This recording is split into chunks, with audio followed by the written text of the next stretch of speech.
estamos começando hoje uma série de mensagens que tem como tema 7 colunas da sabedoria. Serão 7 domingos onde nós estaremos falando sobre sabedoria. O que mais nós precisamos nessa terra é de sabedoria.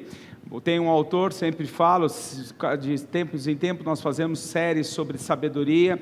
O pastor Mike Murdock, ele diz que hoje muitos estão padecendo daquilo que já tiveram um dia e por falta de sabedoria não soube reter, não soube manter e perderam. E essa é uma realidade.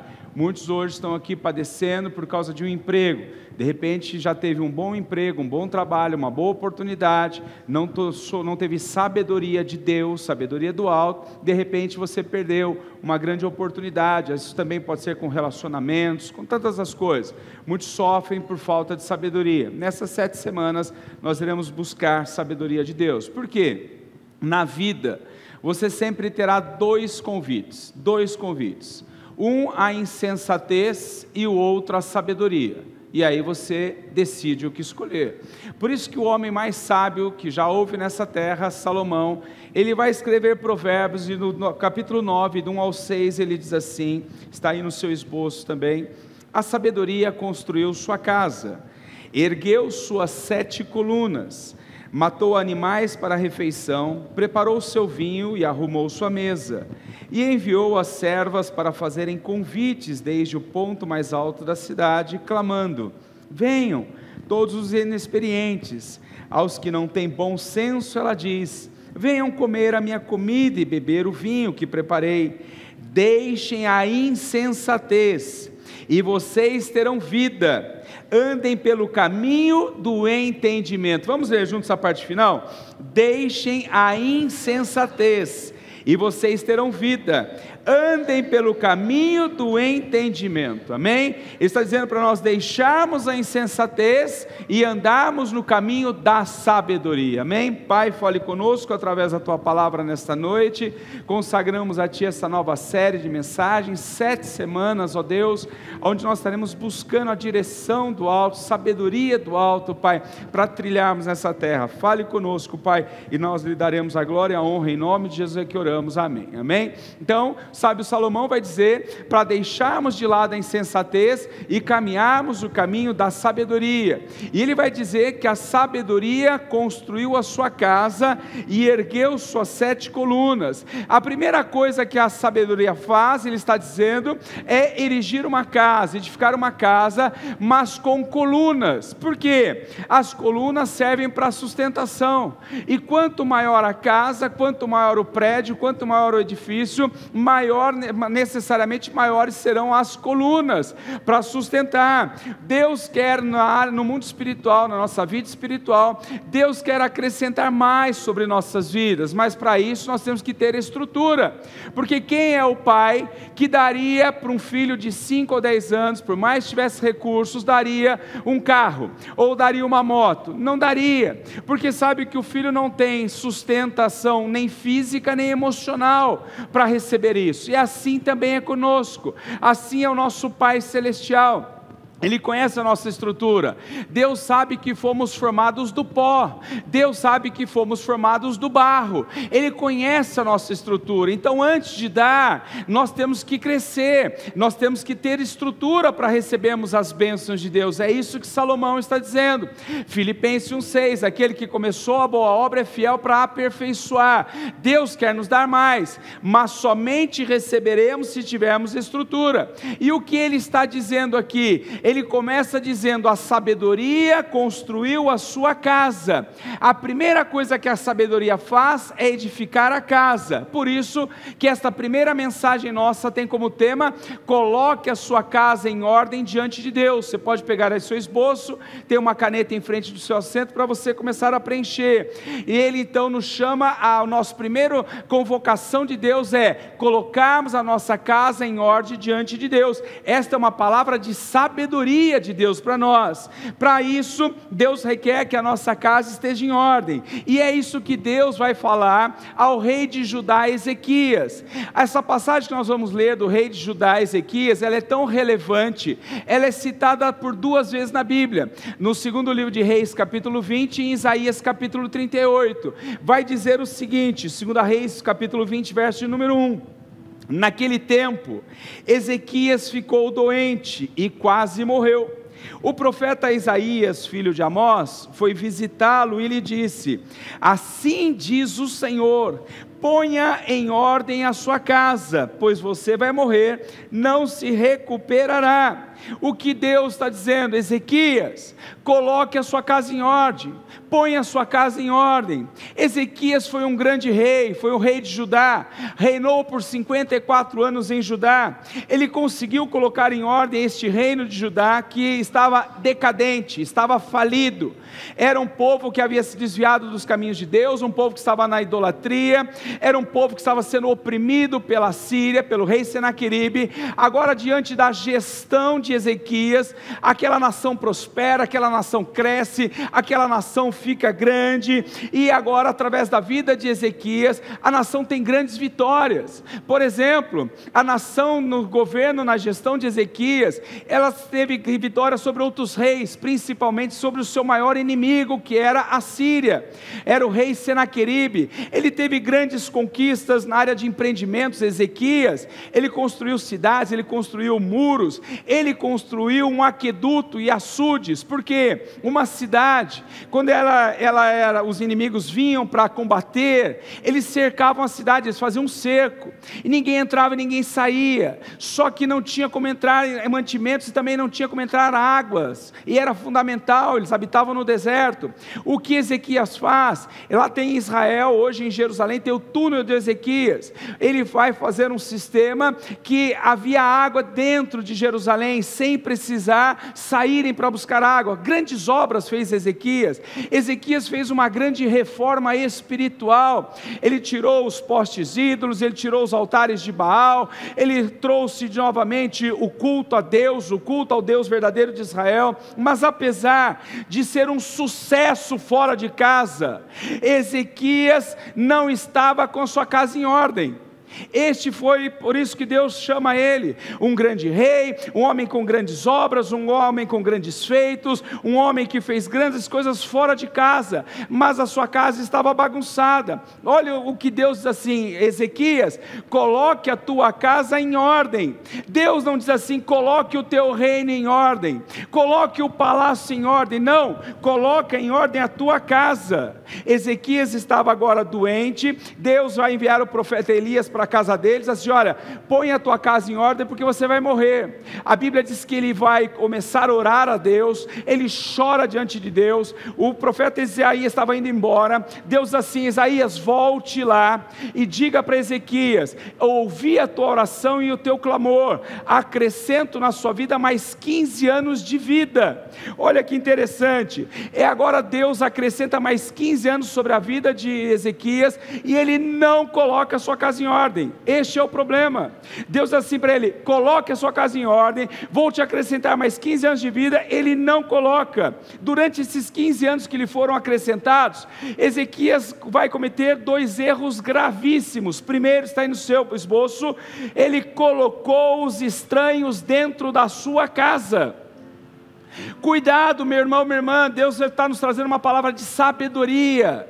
E o que Ezequias fez? Ele colocou os estranhos dentro da sua casa, porque ele estava doente. O profeta Isaías vai lá, traz essa palavra, só que o rei da Babilônia ficou sabendo que Ezequias, o rei, estava doente. Ele manda mensageiros com presentes, e agora quando ele chega, os mensageiros da Babilônia, eles chegam na casa de Ezequias, que agora já estava curado. Ele vai mostrar tudo, ele vai levar, vai abrir os tesouros do seu reino, vai mostrar o ouro, vai mostrar a prata, prata, vai mostrar suas riquezas, ele vai abrir a sua casa, ele mostra tudo. Os babilônios vão olhar, vão invejar, e anos depois eles entram lá e vão levar tudo embora, porque ele colocou quem não devia ter colocado dentro da sua casa. Meu irmão, cuidado com quem entra na sua casa, cuidado com quem anda com você, cuidado quem anda no seu carro. Não estou falando comercialmente, não estou falando profissionalmente, eu estou falando de gente que caminha com você, que anda com você, que compartilha com você a sua intimidade. Este é o problema. Nós vivemos através de relacionamentos, mas relacionamentos têm dois caminhos: ou eles nos elevam, eles nos fazem melhor, eles nos fazem crescer, ou então eles nos fazem piorar. Eles nos fazem pior, eles nos fazem, podem nos prejudicar. Todos os relacionamentos vão impactar as nossas vidas, vão nos influenciar, ou positivamente ou negativamente. Por isso que Provérbios 13:20 está no telão, diz assim: aquele que anda com os sábios será cada vez mais sábio, mas o companheiro dos tolos acabará mal. Olha que palavra de sabedoria, está dizendo isso. Com quem você tem andado? É o que está dizendo. Enquanto o rei Ezequias andava com o profeta Isaías, ele andava com Deus, ele prosperava.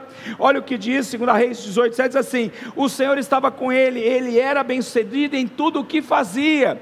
Enquanto ele andava com Deus, enquanto ele andava com o homem de Deus, ele prosperava. Só que agora ele começou a deixar que estranhos entrassem na sua casa. Os estranhos foram lá e levaram tudo que ele tinha e roubaram. Primeiro erro de Ezequias. Segundo erro de Ezequias, ele conduziu erroneamente o seu filho. Olha o que diz 2 Reis 21, versos 1 e 2. Manassés tinha 12 anos de idade quando começou a reinar, e reinou 55 anos em Jerusalém. O nome de sua mãe era Efzibá. Ele fez o que o Senhor reprova, imitando as práticas detestáveis nas nações que o Senhor havia expulsado diante de Israel. Esse Manassés foi filho de Ezequias. Ele fez o que era mal aos olhos de Deus. E Manassés foi um dos piores reis de Israel, foi um dos homens mais terríveis, um dos homens mais cruéis que já teve. Manassés, ele levou o povo a praticar idolatria, levou o povo ao pecado, ele levou o povo à feitiçaria. Manassés praticava, ele sacrificava, fazia sacrifício humano com as crianças, inclusive com seus próprios filhos. Manassés cerrou ao meio o profeta Isaías, foi ele que mandou matar Isaías, mandou cortá-lo ao meio. Era um homem terrível, e ele nasceu no terceiro ano desses 15 anos que Deus acrescentou sobre a vida de Ezequias. Deus fez tudo o que Ezequias lhe pediu. Tudo que Ezequias pediu para Deus, Deus deu. Tudo que ele pediu saúde, Deus deu. Ele pediu cura, Deus deu. Ele pediu longevidade, Deus deu. Mas tudo que Deus pediu para Ezequias, ele não fez. Este é o problema. Olha o que diz 2 Crônicas 32, versos 24 e 25. Naquele tempo, Ezequias ficou doente e quase morreu. Ele orou ao Senhor, que lhe respondeu, dando-lhe um sinal miraculoso. Olha que bênção, ele orou e Deus deu. Olha que triste agora. Mas Ezequias tornou-se orgulhoso e não correspondeu à bondade com que foi tratado. Olha que triste. Ele orou e Deus deu, ele pediu, Deus respondeu, mas ele não retribuiu com bondade o que Deus fez. O que Deus queria? Que ele governasse bem a sua casa. O que Deus queria? Que ele protegesse a sua casa e não abrisse para o inimigo, e ele abre a casa para o inimigo. O que Deus queria? Que ele conduzisse seus filhos sabiamente nos caminhos de Deus, e ele não faz. Ele nega aquilo que Deus fez. Meu irmão, e o que Deus requer de mim e de você? Que venhamos a colocar a nossa casa em ordem diante de Deus. Deus quer que governemos bem a nossa casa, que venhamos a proteger a nossa casa, a nossa família, proteger os nossos filhos. Deus quer que nós guardemos a nossa família. Isso é que Deus fala. Olha o que diz Paulo a 1 Timóteo, capítulo 3, versos 4 e 5. Ele vai dizer assim: ele aqui é servo de Deus, ele deve governar bem a sua própria família, tendo os filhos sujeitos a ele, com toda a dignidade. Pois se alguém não sabe governar a sua própria família, como poderá cuidar da igreja de Deus? Ele está falando isso sobre aqueles que querem trabalhar no ministério, está falando isso para pastores, presbíteros, líderes, evangelistas, enfim, qualquer servo de Deus. Ele está dizendo o seguinte: como que alguém quer liderar a igreja de Cristo se a sua casa está bagunçada? Não dá, porque a casa, ela é o reflexo dos hábitos da família. Se a sua casa vive uma bagunça, é porque sua vida está uma bagunça. Se a sua casa está desordenada, é porque a sua vida está desordenada. É isso que ele está dizendo. A primeira igreja não é aqui, é em casa. A sua igreja começa na sua casa. Você é sacerdote do seu lar. Você tem o papel, homem e mulher, de serem sacerdotes de casa, proteger a família, cuidar. A sua igreja começa na sua casa, depois ela expande. Esse Deus está dizendo.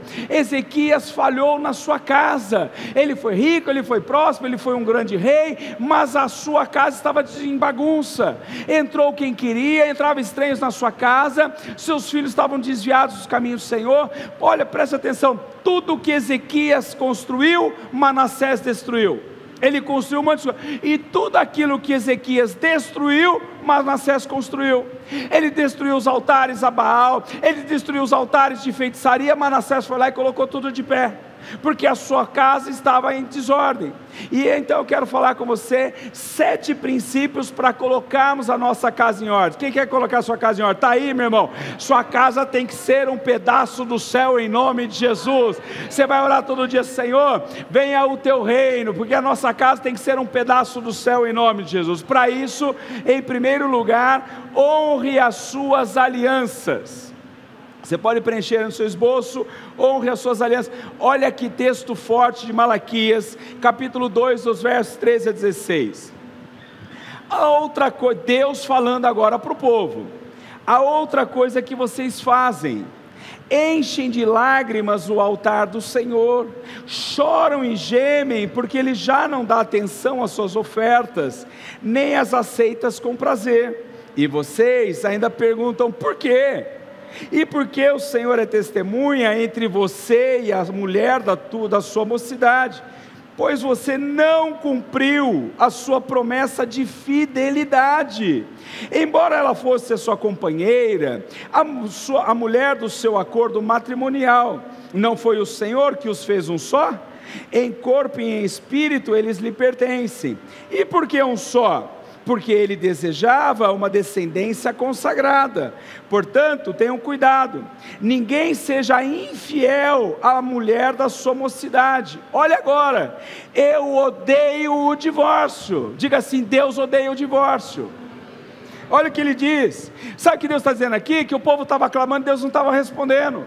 Que o povo estava chorando, estava levando oferta, Deus estava pedindo de Deus, Deus não estava respondendo. Ele está dizendo: por causa da infidelidade de vocês. Olha o que ele vai dizer: eu odeio o divórcio, diz o Senhor, o Deus de Israel.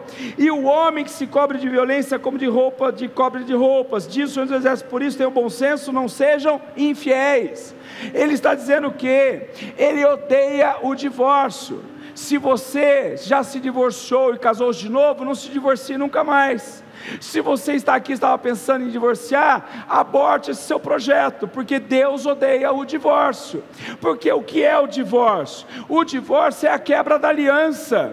É alguém que um dia foi diante do altar, diante de Deus, diante das testemunhas, diante da igreja, e faz um voto, faz uma aliança, faz um pacto, faz um concerto, e de repente essa pessoa quebra essa aliança. Deus nos chama a honrarmos as nossas alianças. Honre a sua aliança matrimonial, honre a sua aliança com sua família, honre a sua aliança com a sua igreja, honre a sua aliança com Deus, porque as pessoas hoje cada vez menos honram suas alianças. Você se lembra do passado? Nós temos vários jovens aqui nessa noite. Antigamente a palavra valia, tinha valor. Alguém fazia um negócio, ele empenhava a sua palavra, chamava-se fio do bigode. Quem lembra do fio do bigode? Você se lembra, né? Você falava: olha, está certo. Você pegava, entrava numa loja, levava um negócio: olha, eu venho pagar tal mês. Você vinha, pagava, porque as pessoas honravam a sua palavra, seu conserto. Hoje, Hoje tem que pôr no papel, tem que assinar, tem que ir no cartório. E agora, o cartório tem 2 tipos de autenticação.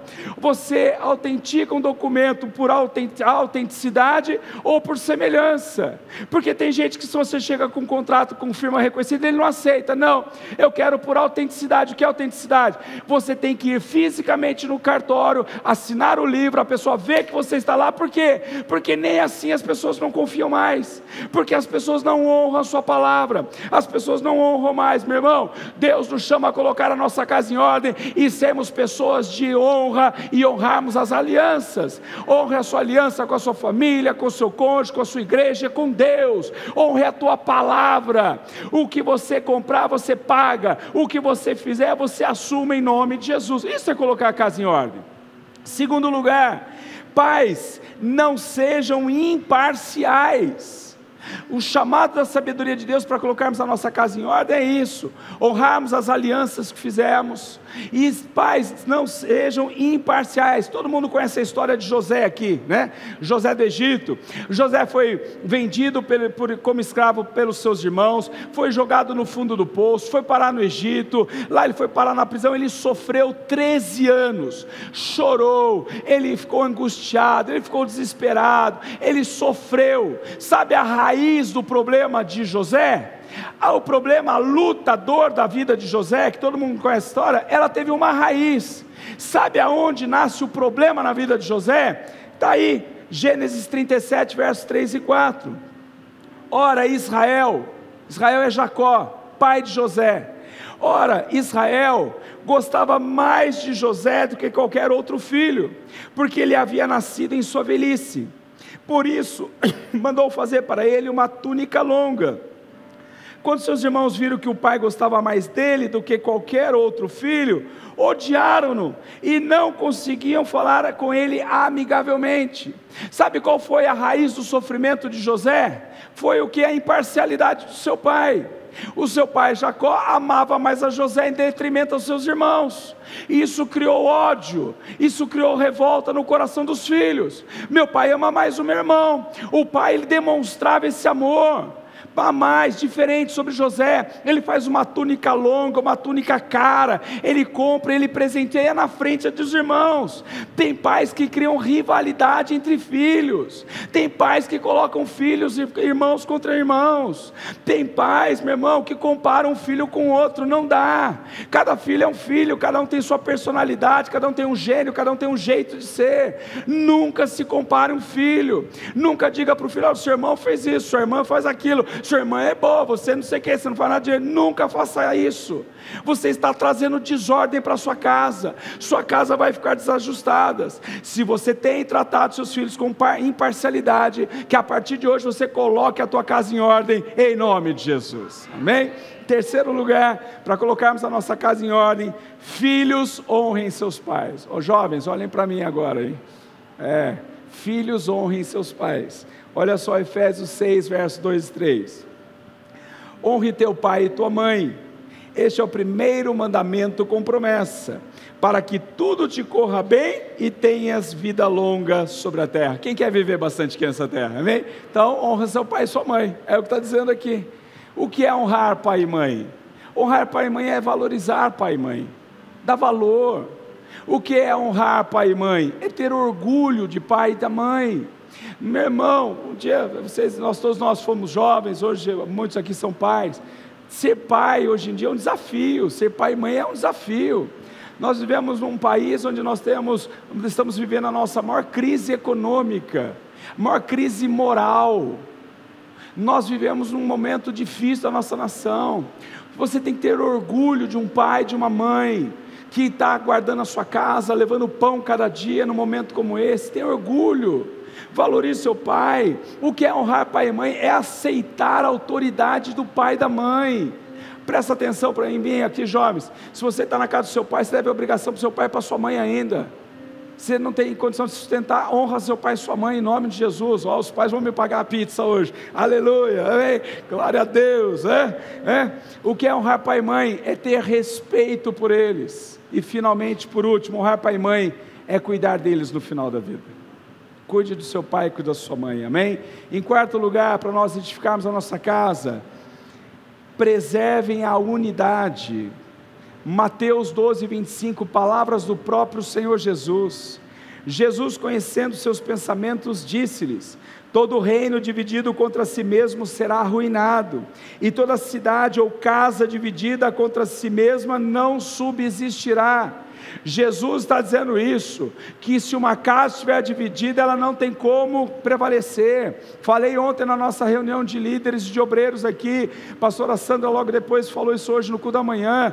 A família Manancial da Fé tem sido cada dia mais abençoada. Deus tem nos visitado poderosamente neste lugar. Basta você ver o que Deus tem feito. Vocês viram o alto de Páscoa, vocês viram nosso encontro de casais, as nossas células só tem testemunho de cura, de milagre, só temos testemunho nesse altar, porque esta família anda em unidade. Nós, a liderança, falamos a mesma língua. Aqui não tem divisão, aqui não tem um quero isso, outro eu quero aquilo, não concordo com isso, não, nós andamos alinhados. Trouxe essa palavra ontem, a pastora Sandra já me passou uma mensagem em seguida: pastor, tudo está acontecendo porque nós estamos debaixo de unidade. Os pastores andam em unidade, na visão. Meu irmão, é assim que você tem que andar, em unidade. Quando alguém chega com uma conversinha diferente, não cabe aqui dentro, ele acaba indo embora, porque eu falo, não dá, aqui o povo é muito alinhado, porque Deus tem nos abençoado.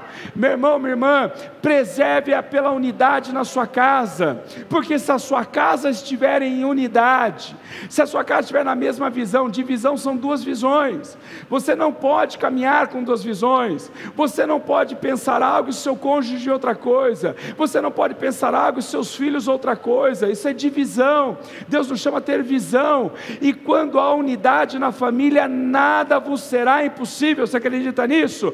Eu não sei o que você sonha no seu coração, na sua casa, mas se houver unidade na sua casa, nada vai poder te parar. É tão poderoso isso. Presta atenção que eu vou dizer a partir de agora. A Bíblia diz que Deus um dia, Ele desagradou-se do como o homem estava vivendo. Ele manda então o dilúvio. Você conhece aquela história? Deus preserva Noé e os animais, depois abaixam-se as águas. Agora Noé sai da arca, a terra é povoada novamente, o povo se desvia de novo, o povo é mau, fica mal, mas o povo resolve edificar uma grande torre, chamada Torre de Babel. Eles querem construir uma torre que chegasse até o céu, talvez com medo de vir um novo dilúvio, mas a Bíblia diz que eles queriam para orgulho do seu nome. Olha o que acontece, o povo está unido, o povo está trabalhando, eles estão fazendo uma torre que está enorme. Olha o que diz Gênesis capítulo 11, verso 6, está no telão, diz assim: e disse o Senhor, eles são um só povo. Antes, aliás, vai dizer assim: e Deus desceu para ver o que ele estava fazendo, e quando Deus vê o que eles estão fazendo, olha o que Deus fala, é Deus falando, e disse o Senhor, eles são um só povo. Diga assim: um só povo. Diga comigo: um só povo. Deus vem e olha a obra deles, eles são um só povo, falam uma só língua. Diga: uma só língua. E começaram a construir isso. Olha agora: e em breve nada poderá impedir o que planejam fazer.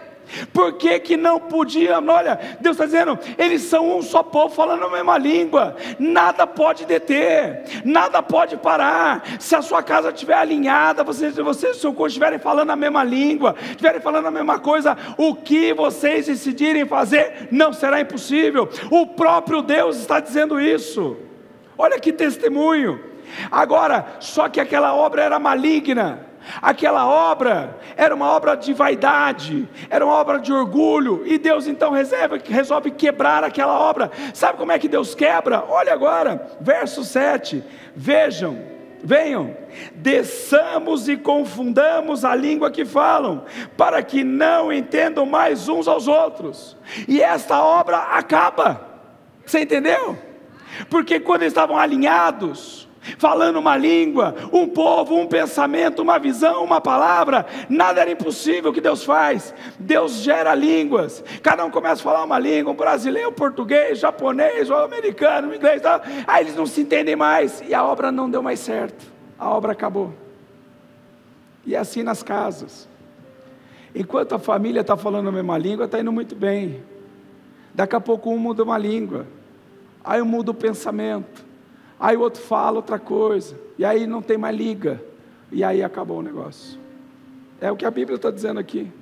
Se a sua família estiver unida num propósito, nada pode impedir o que você planejar, em nome de Jesus, amém? Em quinto lugar, coloque a sua casa em ordem diante de Deus. Diga assim: diante de Deus. Olha o que diz Mateus 12, 43 a 45. Quando um espírito, Jesus está dizendo isso, quando um espírito imundo sai de um homem, passa por lugares áridos, procurando descanso e não encontra, e diz: voltarei para a casa de onde saí. Chegando, encontra a casa desocupada, varrida e em ordem. Diga assim comigo: encontra a casa, diga assim comigo, desocupada, varrida e em ordem. Então vai e traz consigo outros 7 espíritos piores do que ele, e entrando passam a viver ali, e o estado final daquele homem torna-se pior do que o primeiro. Jesus está falando aqui sobre uma libertação. Ele está dizendo que o homem que foi liberto, o demônio que saiu daquele homem, daquela pessoa, ele vai para regiões áridas, lugares distantes, e de repente ele volta e vê aquela casa, aquela vida em ordem, varrida, ajustada, e aí ele olha e diz assim: olha, essa casa está vazia. Vem e traz 7 espíritos e entra naquele homem, e o último estado daquele homem é pior do que o primeiro. Mas o interessante é que diz o que? Aquela casa estava desocupada, varrida e em ordem. Por isso que o tema da nossa mensagem é: coloque a sua casa em ordem diante de Deus. Porque essa casa estava em ordem, essa casa estava limpa, essa casa estava arrumada. A Bíblia diz, ela estava arrumada, ela estava limpa, estava tudo certo. Só que não tinha ninguém lá dentro, não tinha o Espírito Santo, não tinha Deus. O que ele está dizendo? Um homem que só passa por um processo de libertação, o demônio sai dele, a casa está limpa, mas ela está vazia, não tem ninguém ocupando. O diabo vem, vê a casa vazia, ele pega e entra e traz 7 pior, fica pior do estado daquele homem. E assim, ele tem que encontrar o que? A casa tem que estar vazia, nós expulsamos, mas ela tem que estar cheia do Espírito Santo. Aí o diabo vai, procura, o demônio vem, daqui a pouco, não dá, essa casa está cheia de Deus, essa casa não tem lugar para mim. E assim também é nas nossas casas. Sua casa pode ter tudo, sua casa pode ter aqui televisão de 100 polegadas, espaço gourmet, piscina, churrasqueira, sauna, pode ter tudo, iPad, iMac, iPhone, os ais da vida, mas se não tiver Deus, você não tem nada. Em compensação, sua casa pode não ter tudo isso que eu acabei de falar, mas se a sua casa tiver Deus, ela tem tudo. Essa é a diferença. Porque a nossa casa, Deus no mundo espiritual não é o que ela tem. Não é se o seu sofá é aqueles que vibram, se é aqueles que reclinam, não é nada disso. É se tem Deus. Se tem Deus, tem tudo. 2 Reis capítulo 4 conta uma história que você provavelmente conhece. Uma mulher, seu marido morre. O marido era auxiliar do profeta Eliseu, e ele morre, e ele deixa uma dívida impagável, e como ela não tinha como pagar, os credores foram até a sua casa, e disseram assim para ela: olha, pague-nos a conta. Ela diz: não tenho dinheiro, meu marido morreu, não tenho dinheiro, se você não pagar, nós vamos levar os filhos como escravo, que era assim que fazia naquela época. E agora ela vai até o profeta Eliseu e diz assim: olha, seu servo, meu marido morreu, deixou uma dívida impagável, não tenho como pagar, os credores chegaram, eles querem levar o meu filho embora, meus filhos embora. E aí o profeta pergunta assim para ela: e o que você tem na sua casa? Ela diz assim: não tenho nada. Não tem nada? Não tenho, ele não deixou nada. Aí ela se lembra: eu tenho um pouquinho de botija, um pouquinho de azeite na botija. E o que ele diz para ela? Vai, pega vasilhas emprestadas, muitas, entra na sua casa, fecha a porta, pega a botija e deita. E enquanto você tiver vasilha, vai acontecer a multiplicação. E assim acontece. Já ouvi pregações dizer assim: aquele homem foi imprudente, aquele homem não preveu o amanhã, aquele homem deixou a sua família em má situação. Meu irmão, mas a melhor mensagem que nós temos não é que esse homem foi imprudente. Este homem deixou o que era necessário, ele deixou o azeite. Diga assim: azeite. Azeite na Bíblia é símbolo do Espírito Santo. Achavam que não tinha deixado nada, mas ele tinha deixado azeite. Meu irmão, você pode perder tudo nessa vida, mas se você estiver com Deus, Deus te dá o dobro em nome de Jesus. Que a tua casa pode não ter geladeira top, pode não ter isso, mas se tiver o Espírito Santo de Deus, você tem tudo na sua casa. Vai jorrar alegria, vai jorrar milagre, vai jorrar provisão, vai jorrar bênçãos de Deus em nome de Jesus. tem que ter azeite, tem que ter presença de Deus. Nós vamos colocar nossa casa em ordem, trazendo a presença do Espírito Santo de Deus em nome de Jesus, amém? Em sexto e penúltimo lugar, promova a alegria. Sua casa tem que ser um ambiente de alegria. Provérbios 9:2, verso 2b, que ele está dizendo aqui o tema da sabedoria. Ele preparou o seu vinho. Diga assim: vinho. Vinho na Bíblia é alegria, vinho na Bíblia é festa, vinho na Bíblia, nós vimos, né, nosso alto de Páscoa, foi lindo. Aliás, um dos detalhes mais lindos foi quando o irmão Gilberto, o nosso Jesus, ele pegou aquele vaso de água, colocou, daqui a pouco virou em vinho. Foi maravilhoso, né? Maravilhoso. Meu irmão, por que tem que ter alegria? Porque tem casa que parece um velório. Tem gente que é engraçado, tem gente que ele vai para a rua, ele é engraçado, ele brinca com todo mundo, ele é feliz, ele chega no trabalho, é uma festa, chega em casa, muda, fica de cara fechada, fica amarrado, né? Amarrado não, está repreendido em nome de Jesus, né? Tem gente que fica assim, né? Lá fora é festa, lá fora é amiga de todo mundo, chega em casa de cara feia, não tem vontade para nada, não quer fazer nada, não é assim? Tem assim, meu irmão. Tua casa tem que ser um lugar de festa, que a sua casa seja um ambiente de paz, de alegria e de comunhão em nome de Jesus. E em último lugar é isso, promova a comunhão. Olha só o que diz Provérbios 9:2c, arrumou sua mesa. Diga assim comigo: arrumou sua mesa. Meu irmão, mesa é lugar de comunhão. Que na sua casa pelo menos vocês façam uma refeição por dia ao redor da mesa, que a sua família esteja junto. E outra dica: quando você se sentar na mesa, tira os telefones da mesa, amém? Porque é para sentar, é para olhar no olho, é para conversar, para ter comunhão, para ter diálogo, em nome de Jesus. Meu irmão, o convite de Deus para mim e para você nessa noite: coloca a tua casa em ordem diante de Deus. Deus quer trazer uma palavra de sabedoria, e ela primeiro arrume a nossa casa. Nós vamos arrumar muitas coisas, mas nós primeiro temos que arrumar a nossa casa, amém? Se coloque de pé, nós vamos orar, pedir para Deus arrumar a nossa casa.